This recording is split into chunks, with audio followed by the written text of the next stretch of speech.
Pollution spares no body organ. It affects the pregnancies, it affects the genetics of the unborn fetus, and the children can be born with structural abnormalities. In 1 hour, inflammatory changes set in your body, in your blood vessels, in your endothelial lining, that's your cell lining. And by day 2 to day 5 of exposure, you are predisposed to heart attacks and sudden cardiac arrest. This impact is going to be lethal now and for generations to come. We know for a fact that this is carcinogenic. Cancers of the lung, stomach, kidneys, prostate, galore are up from 30 to 40%. We are inhaling poison. We are going to be impacted. We refuse, as Indian citizens, as Delhi citizens, as tax-paying citizens, as loyal Indians, as proud Indians, we refuse to die early because of apathy of the local politicians. Hi there. Today we're diving into an issue that's quite literally taking our breaths away: pollution. If you're in Delhi, Noida, Gurugram, or anywhere in the National Capital Region, you know exactly what I'm talking about. The thick, heavy air that surrounds us. The air around us isn't just polluted, it's poison. AQI levels have hit mind boggling levels, and the thick, suffocating smog has been choking us for days. But this isn't just a weather story. This is about survival. Asthma cases are skyrocketing. Children, our most vulnerable, are struggling to breathe. And experts are warning that this air crisis is cutting life expectancy by up to 7 years. 7 years. Can you imagine losing that much time with your loved ones just because of the air you breathe? And here's the hard truth. This isn't new. Every year we talk about pollution like it's a passing storm. But it's not passing. It's here. It's deadly. And it's affecting every single one of us. The question is, what can we do to protect ourselves and the people we care about? Today, we're taking this conversation beyond the headlines. I'm joined by Dr. Sanjeev Bagai, a leading healthcare expert, to break down what this crisis means for your health, your family's well-being, and the steps you can take to fight back. Dr. Bagai, thank you for joining us. Let's start with the most pressing question. How dangerous is the air we're breathing right now? And what's the immediate impact on our children and families? Good day to everyone, and hope everyone stays healthy and well in this polluted environment. So air pollution, what we are seeing now, especially this year, apart from all other years, which is an ongoing serial phenomena, is a monumental man-made disaster. This is a catastrophe of epic proportions, which have destroyed not only this generation, but many more generations to come.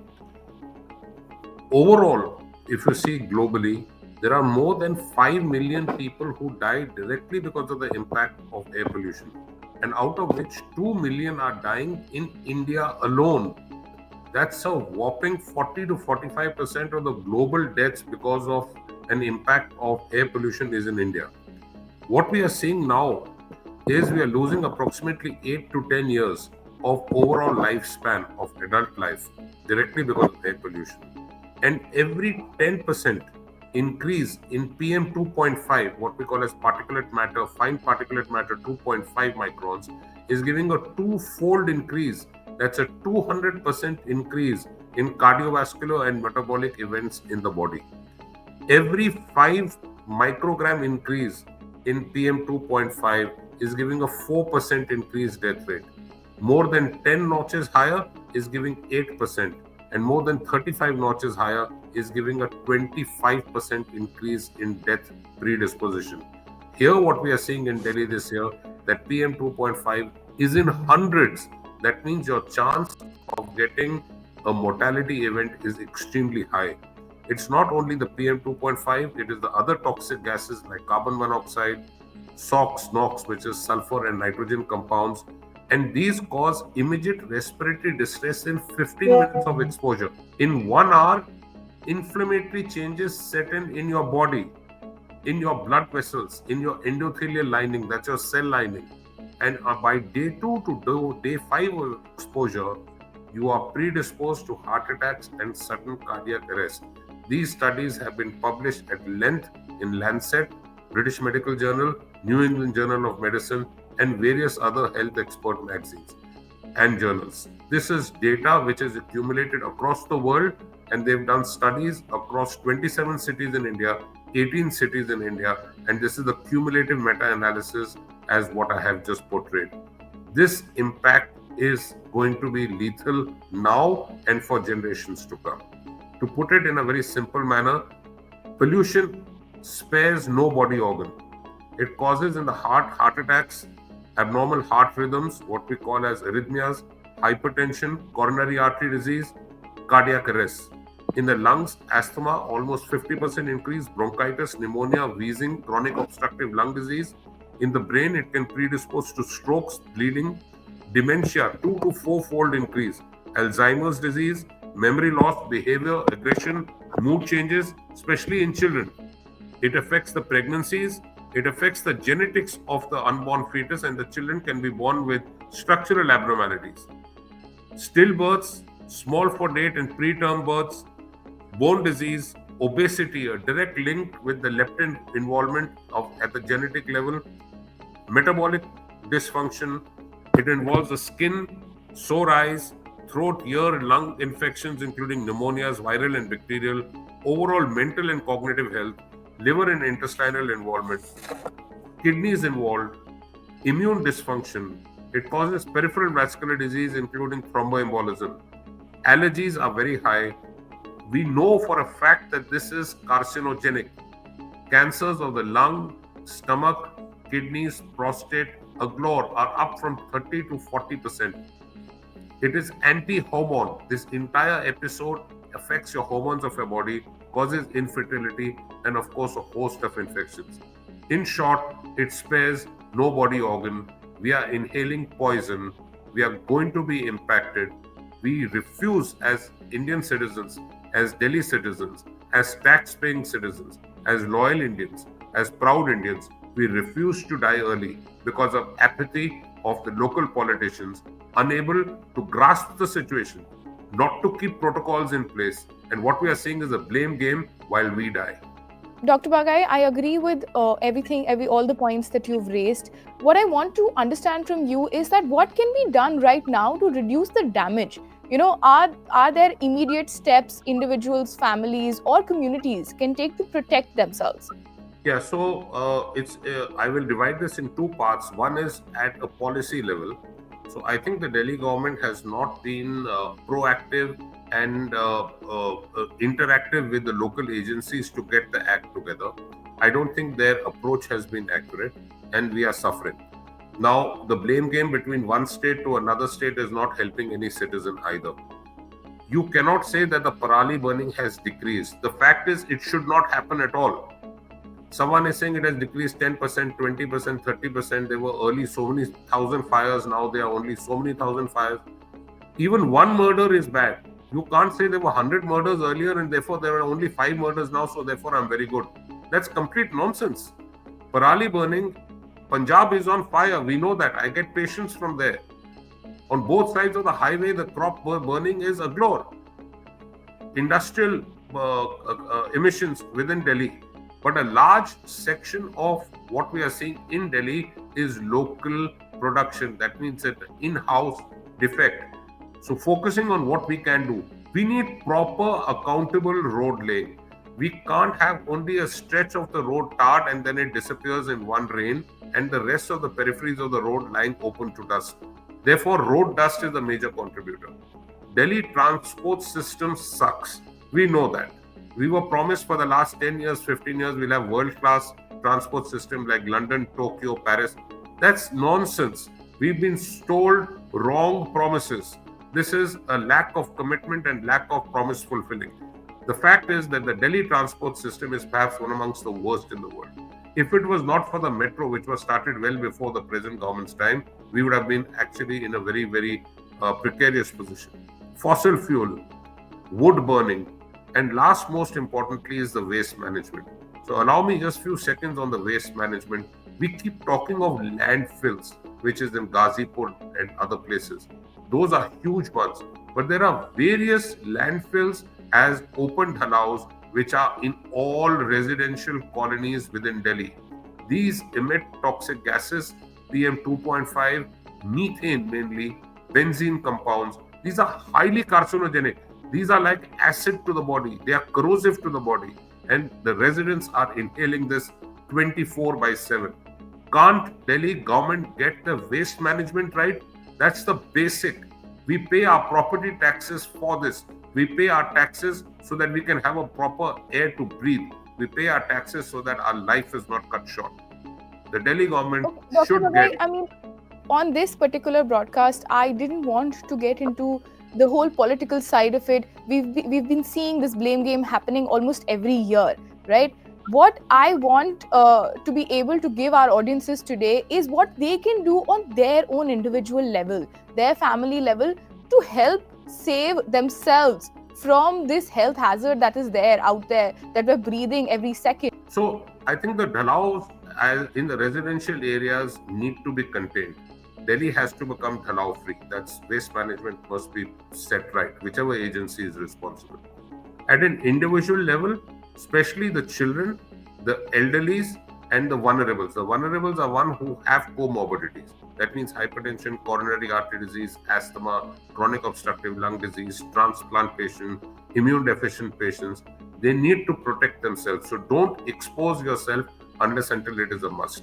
These kind of AQIs, which are 999 or in some areas 1700, these are non-compatible with life.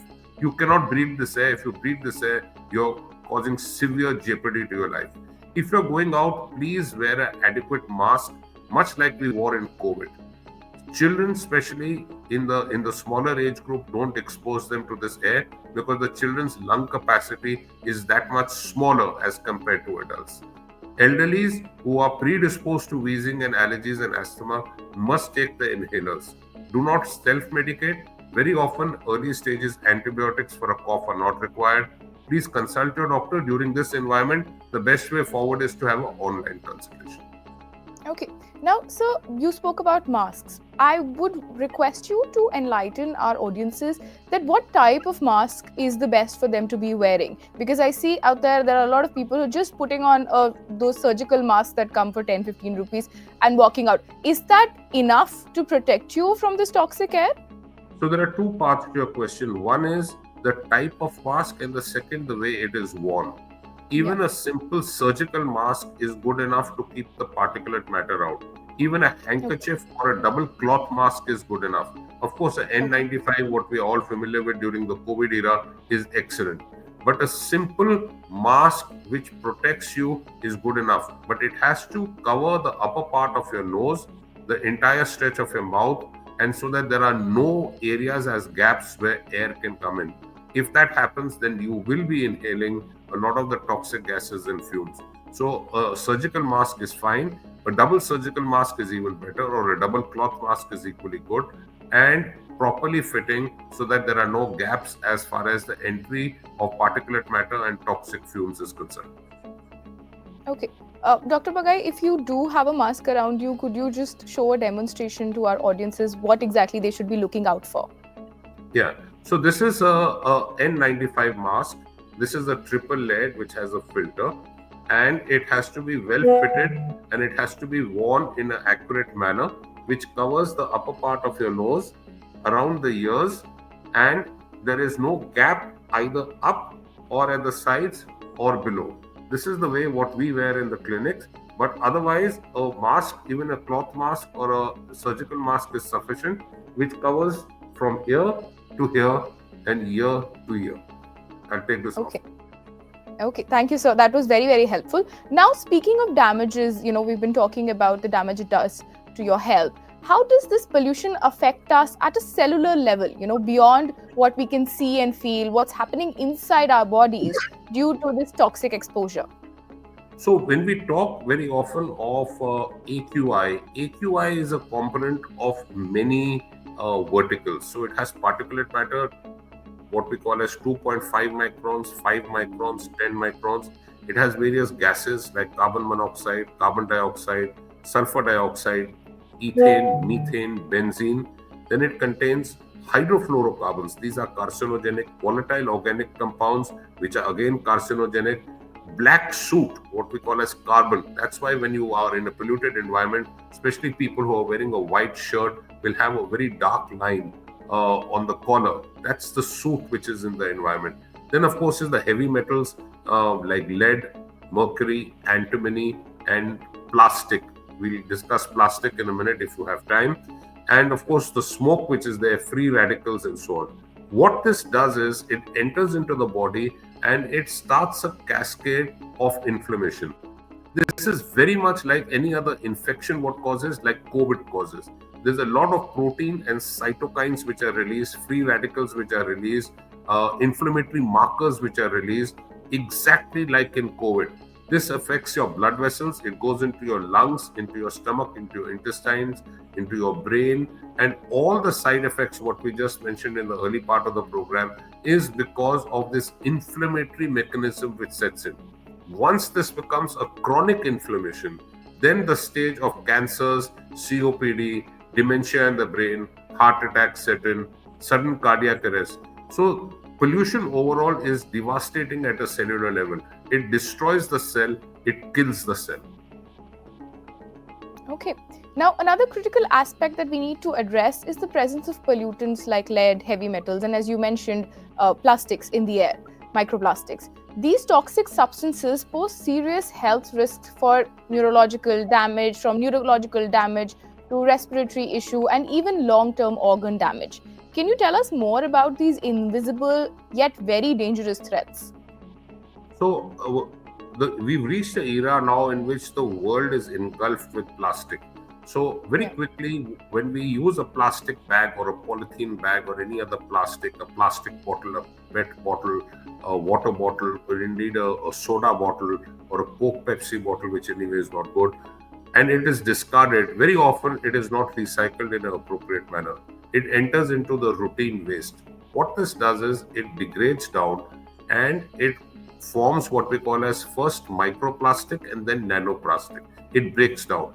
Now it takes decades for this process to happen. Where does it happen? In the soil. What happens to the soil? It absorbs the nanoplastic and microplastic. What is grown in the soil are vegetables and fruits. Where else does it go? It goes into the water. What water do we get? We get water from the ground level as a water table. This is where worldwide water comes from. So what we are carrying now is an excess load of plastic, microplastic and nanoplastic everywhere. Apart from that, this degrades and also gives emission into the air. So you're also breathing in the toxic fumes as a byproduct degradation of plastic. Plastic contains 4 or 5 major items which are disastrous for human beings. It contains a compound which is called as bisphenol A. This causes cancer, infertility, heart attacks, and damages the fetus, hypertension, diabetes, and coronary artery disease. Then it contains arsenic and antimony, and it contains DHT. All these items are anti-hormone. They cause infertility. It disrupts your estrogen. The molecule of nanoplastic displaces estrogen in the body. Therefore, the maximum side effects of this plastic havoc in our lives is more towards women. With regards to other things of metals, lead is a huge compound which is emitted into our environment. It's destroying the ecosystem.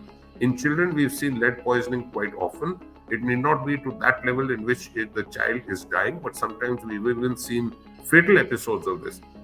Lead, the earliest thing which we pick up is lack of concentration in children, handwriting changes in children, mood changes in children. And if you get a lead level done, it's high. It's easily treatable, but it does cause organ damage. It causes acute and chronic kidney disease. It involves the functions of the brain. It causes lack of attention span, behavioral disorders, aggression. It presents very much like a aggressive, dysfunctional child. Apart from that, it damages the liver. So these are things which need to be addressed. So I have said this very often, we need a very holistic, comprehensive approach, not only to combat winter, but pollution is 12 months a year, and we have to have a separate department at a government level to manage this. Okay, and Dr. Bagai, before I let you go, I would just request you to share some more tips, if you can, with our audiences We have spoken about how people should not be venturing out if not needed in early mornings and late nights because of the pollution levels are the highest at the time. What I want to understand from you, and for you to share with our audiences, is that when they're at home, what can they do? We know about these air purifying plants, or should everyone, because everyone cannot afford an air purifier at home, what should one do while they are in indoor areas as well? So, being at home, my prayer and request to every Indian is please be an environmental champion.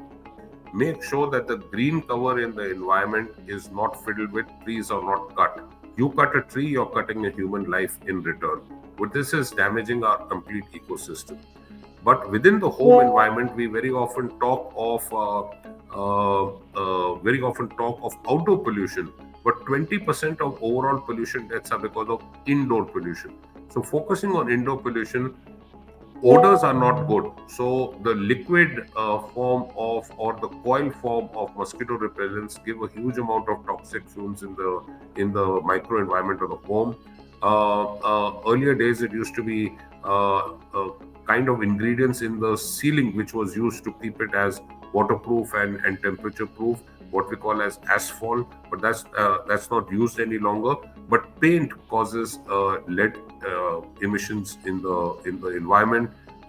If your filters are not clean, and especially if they are kept in the wrong part of the room, they give oxidized molecules in the air, which can air filters themselves, if they are not good, they can cause harm. Cooking, especially, you should have a suction chimney so that the fumes are not emitted. Too much of body odors in terms of perfume sprays is obviously an allergen. There are certain Yep. plants do not keep within the home environment because they can precipitate pollen and allergies. Carpets which gather dust, curtains of cloth which gather dust, there is a specific way to keep it clean so that the microparticulate matter is not emitted. The old system of a jhadu in Indian home is not good because it Okay. spreads the dust particles from the ground for hours later in the environment. So I think we need to concentrate on home indoor pollution very much.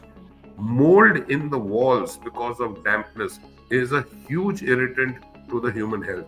This is a part of the indoor air pollution. So these are small measures which we need to keep so that we keep our health very much well. Okay. Thank you, Dr. Bagai, for sharing such valuable insights with us. To our viewers, I'd like to end by saying this: the air we're breathing is a direct threat to our health, and we cannot take this lightly. Please make wearing masks a priority, especially during these hazardous days.